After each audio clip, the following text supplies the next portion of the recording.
Las maestras en Colombia, a partir de finales del siglo XIX y principios del siglo XX.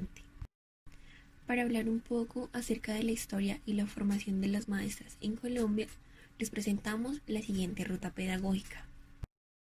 En las actividades previas a nuestro recorrido, y teniendo en cuenta que esta propuesta está diseñada para chicos y chicas de los primeros semestres de la licenciatura en educación infantil, hemos planteado dos grandes actividades.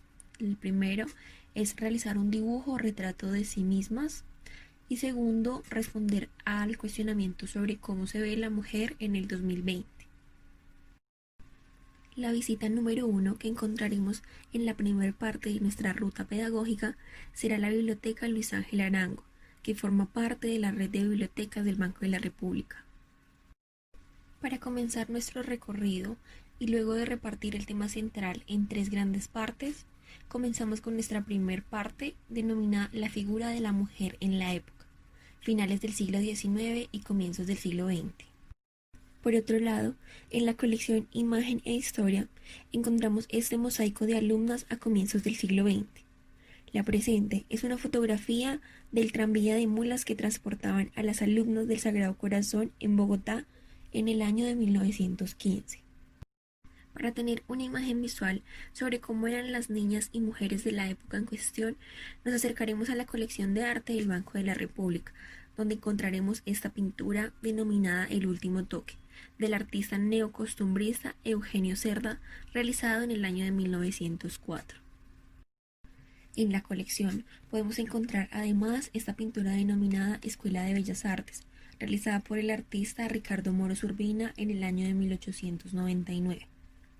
La señorita que vemos pintando en el interior del convento de la enseñanza no obedece a una realidad sino a una escena imaginada, ya que en la época de 1899 el Ministerio de Instrucción Pública rechazó el proyecto de la enseñanza informal de pintura para señoras y señoritas propuesta por el pintor Epifanio Garay. Este texto nos acerca un poco hacia la historia de la educación para la época en cuestión. En sus páginas encontraremos algunas imágenes como estas. La primera es el convento de Nuestra Señora del Carmen, fundado en Santa Fe de Bogotá en el año de 1606.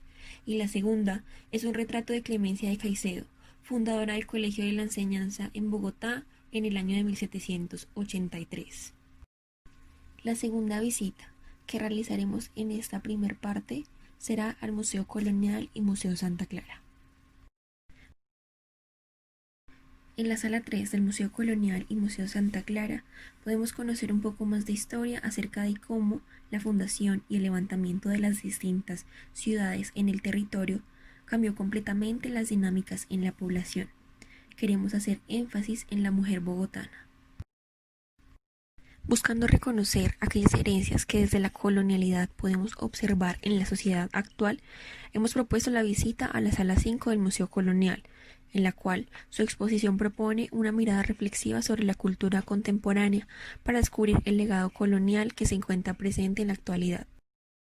Siguiendo con nuestra línea del reconocimiento de la mujer y su figura en la época, hemos propuesto para las actividades posteriores la lectura del texto de Patricia Londoño, denominada Las publicaciones periódicas dirigidas a la mujer, del año 1858 a 1930.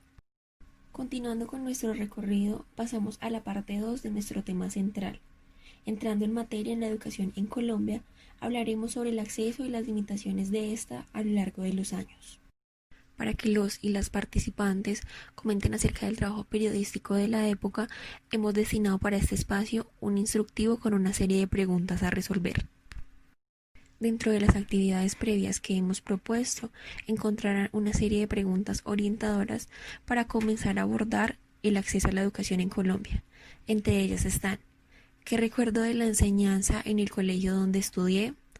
¿Qué me enseñaban y cómo? Como mujer, sentí que lo que me enseñaban era distinto a lo que aprendían mis compañeros. Y además de ello, unas preguntas para realizar en familia. ¿Pudieron acceder a la educación? ¿Cómo fue su proceso de Para esta educación? segunda Entre parte otros. Entre otros. volveremos a visitar el Museo Colonial y Museo Santa Clara. Esta vez nos dirigiremos a la sala 4.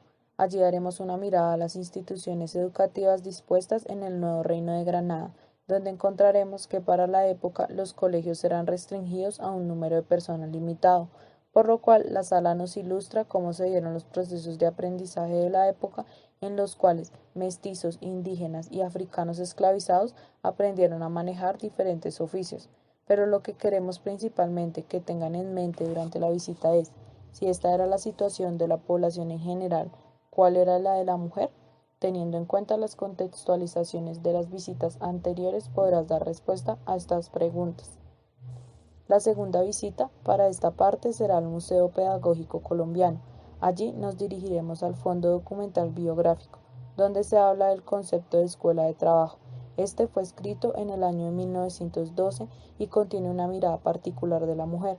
Por eso, para nuestras actividades posteriores, realizaremos una visita virtual al cuadro alegórico de Ramón Torres Martínez, en el cual se retrata a las alumnas del colegio La Asociación Piadosa del Sagrado Corazón de Jesús, que fue fundado en 1844 por Sixta Lía Ponton y Piedrahíta Santander. En él observaremos las posturas, el contexto y el papel de los personajes de dicho cuadro. Para finalizar nuestra ruta pedagógica en la parte 3, Simbología de las escuelas y claustros para señoritas, en las actividades previas tomarás una fotografía del colegio donde estudiaste para luego describir su estructura e identificar para ti a qué se asemeja. La primera visita de la parte final será al Museo Pedagógico Colombiano. Allí realizaremos un reconocimiento a partir de fotografías de las tipologías arquitectónicas escolares de la época. Esto se conectará con la fotografía y el análisis personal realizado en las actividades posteriores. Luego realizaremos una visita a la página web del Colegio La Enseñanza de la Orden de la Compañía de María Nuestra Señora, fundado en 1783 por María Clemencia de Caicedo. Allí queremos hacer un análisis de los símbolos institucionales. Para esto hemos dispuesto el siguiente instructivo, con el paso a paso de lo que deberás observar y analizar durante la visita. Allí encontrarás el escudo con su descripción, la letra y el audio del himno. Sigue los pasos. Y llegamos a nuestra última visita, el Museo Nacional de Colombia. En él visitaremos el aviso mural del establecimiento educativo abierto por Mercedes Nariño de Ibáñez y Dolores Ibáñez, en Santa Fe de Bogotá, el primer colegio femenino. Léelo detenidamente y cuéntanos, ¿qué encontraste en él? Para las actividades posteriores hemos realizado las siguientes preguntas para darle cierre a nuestro recorrido. Cuéntanos, ¿qué te pareció el recorrido? Después de como maestra en formación, ¿qué consideras que ha cambiado en la enseñanza de las mujeres? ¿Qué consideras que aún permanece vigente? Gracias.